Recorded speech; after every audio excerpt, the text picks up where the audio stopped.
style's always been the same. You know, I was fortunate. I played for Coach Lanning for 10 years. I coached with Bill Walsh for 2 years, with Monty Clark for 3 years. You know, so I was, you know, as a player and early in my coaching career, I was around some of the greatest coaches ever. Absolutely. You know, unfortunately, you know, they're all gone now.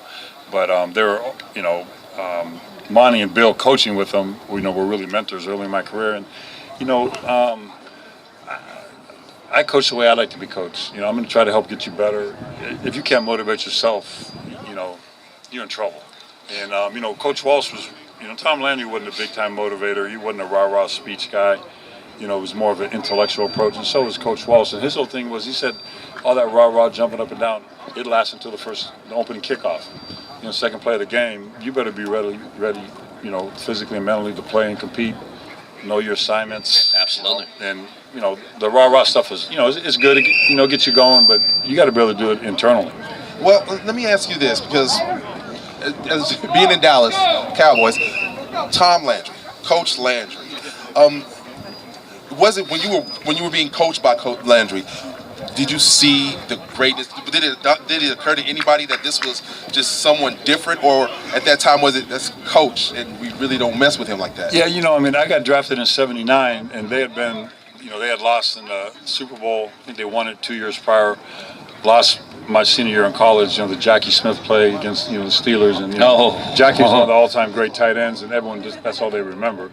Especially in Dallas. Yes. Because he killed the Cowboys a long time with the Cardinals. Yes. But, you know, so, you know, for me, it was like coming in there, I knew everyone on the team, their name. You know, it was America's team. They were on every Sunday. They were the only game on every Sunday in California. You didn't see the 49ers. You saw the Cowboys. And Coach Landry was already, you know, a living legend.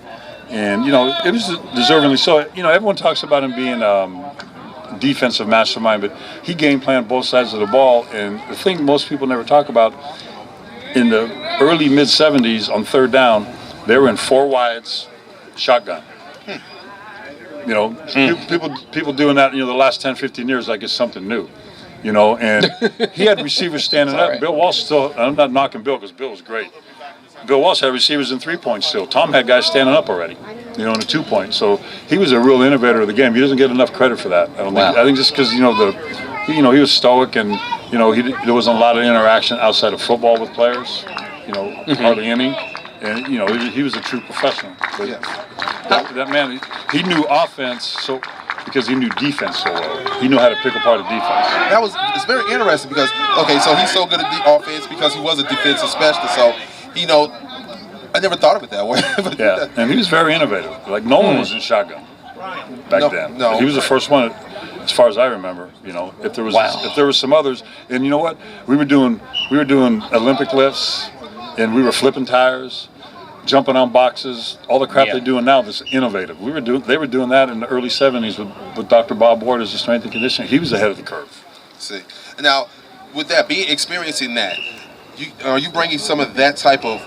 It's not new. There's nothing new. No. So you're not surprised with a lot of what's going on. So a lot of these things the players do. Do they surprise you? Does anyone just kind of throw you off guard? Or you're like, No, I mean, you know what? This is a really good group of kids. You know, and the nice thing about these kids is they all can play, but, you know, none of them are going to be first-day draft picks. You know, some of them probably be late-round picks. Most of them are going to be free agents. They might be a little bit hungrier than some, you know, some of the guys that were at the Senior Bowl and the Shrine Game that, you know, supposed to go first day, first round. You know, and the game is not that complicated. And, like, you got 11 guys, 5 of them on offense going to be in the same place every time. Quarterback's going to be in shotgun and center, so that's 6. You got 5 guys you can line up somewhere. There's not that many places you can put them. Everyone's put them there before. You know, so the X's and O thing is a big part of the game at the higher level, but the highest level. But, you know, as a player, it's about mental and physical work. And a big thing that most kids don't do, and a lot of pros don't even do, you know, people always say everything's 90% mental. How much time do you spend on the mental part of the game? And that's the thing I've tried to talk to about. You got to learn to visualize with internal, external cameras, you know, like how you would see it or seeing yourself like on film. And, you know, you got to have a routine.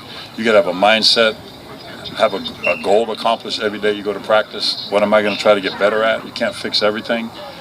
Chip away at it. Same thing in the weight room, you know.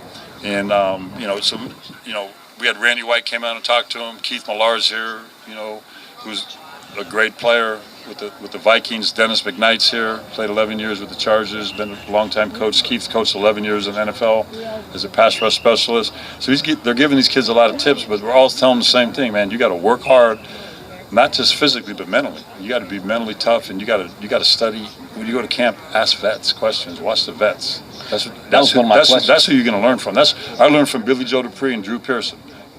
You know, those are guys I learned how to run routes to get open, and you try to pass that on to the next generation. And some vets don't want to share it, but if you ask them, they're gonna share it with you. They might not just volunteer it because you're trying to get their job. But if you ask them, most of them are going to share it.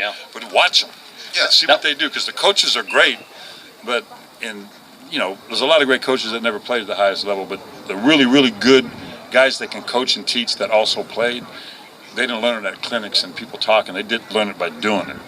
That was one of my questions. They can pass that on. Now, this game, as opposed to, we have the bowl games coming out, I think this game here, I think this is the start, because you need something like this. There's more of an interactive. This is actually a professional environment that they're going in instead of just the pageantry of a bowl game. Now, do you see more college games going into this format? Because this is a results-driven environment. Yeah, who knows? I mean, ultimately it's going to come down to things like this are going to come down to sponsorship and money. If you can grow this thing, get more people involved at the sponsorship level, because it's expensive to fly all these people in from all over the country and put them up for 6-7 days in a hotel and feed them and, do all the things they're doing, without not a ton of sponsorship the first year. But this game was greatly needed. And that's why my old agent called me, asked me if I wanted to come help